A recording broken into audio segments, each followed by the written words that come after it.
এই সাহেবটা কে?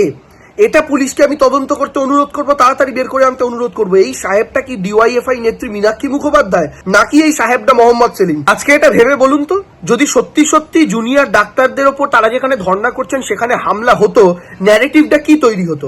স্বাভাবিকভাবে তৃণমূল কংগ্রেস এটা করেছে, এরকম একটা হাওয়া তৈরি করা হতো, পাবলিকের সামনে এরকম একটা পারসেপশন তৈরি করা হতো।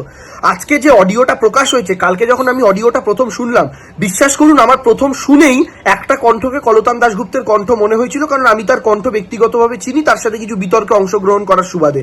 ফলে আমার সন্দেহ হয়েছিল ওটা কলতান দাশগুপ্তের কণ্ঠ। আজকে সকালে যখন পুলিশ তাকে অ্যারেস্ট করলো, আমার সন্দেহটা নিশ্চয়তায় পরিণত হলো। সিপিএম তাহলে কতটা নোংরা রাজনৈতিক দল, বাংলার মানুষকে চিন্তা করতে অনুরোধ করব যে এই রাজনৈতিক দল স্বাভাবিকভাবে যদি আজকে এই ঘটনা ঘটতো, তৃণমূল কংগ্রেসের ওপরেই দায়টা এসে পড়তো, এবং তৃণমূল কংগ্রেসের ওপরে দায় চাপানোর জন্য এরা জুনিয়র ডাক্তারদের মাথা ফাটাতেও পিছোপা হচ্ছে না। কিন্তু আমার এখানে দুটো বক্তব্য। প্রথম বক্তব্য হচ্ছে যে শুধু কলতান দাশগুপ্ত নয়, এই কথোপকথনের মধ্যে বলা হয়েছে সাহেবের অর্ডার। এই সাহেবটা কে?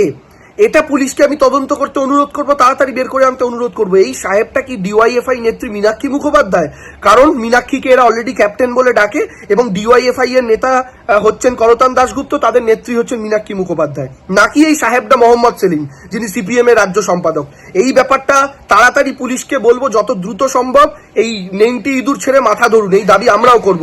এবং দ্বিতীয়ত যে বক্তব্য, আজকে আমি এই ঘটনা দেখার পর নিশ্চিত, সিপিএম এর এই নোংরা চক্রান্ত দেখার পর আমি নিশ্চিত যে 14 তারিখ রাত্রিবেলা আরজি করে যে হামলার ঘটনা ঘটেছিল, সেই ঘটনাতেও যে ডিওয়াইএফআই এর পতাকা দেখা গেছিল, ওটা শুধুমাত্র একটা উদাহরণ নয়, শুধুমাত্র একটা ছোট্টখাট্ট বিচ্ছিন্ন ঘটনা নয়। ওই ঘটনার পেছনেও ডিওয়াইএফআই নেতাদের প্ল্যানিং ছিল, সিপিএম নেতাদের প্ল্যানিং ছিল।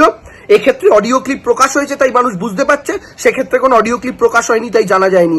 আমি পুলিশকে বলবো, ডিওয়াইএফআই এর পতাকা নিয়ে আরজি করে হামলার ঘটনায় যারা যারা গ্রেপ্তার হয়েছেন তাদের রাজনৈতিক পরিচয় প্রকাশ হোক, এবং এক্ষেত্রে এই সাহেব ব্যক্তিটিকে সেটাও পুলিশ অবিলম্বে প্রকাশ করুক। এবং বাংলার মানুষ এমনি এমনি সিপিএম কে শূন্য করে দেয়নি, সেটা আরো একবার বুঝতে পারা যায় সিপিএম কত বড় বদমাইশের দল, যে তারা জুনিয়র ডাক্তারদের মাথা ফাটাতেও পিছোপা হচ্ছে না, শুধুমাত্র তৃণমূল কংগ্রেসের ঘাড়ে দোষ চাপানোর জন্য। একরাশ ঘৃণা এবং নিন্দা জানাই এই রাজনৈতিক দলটাকে।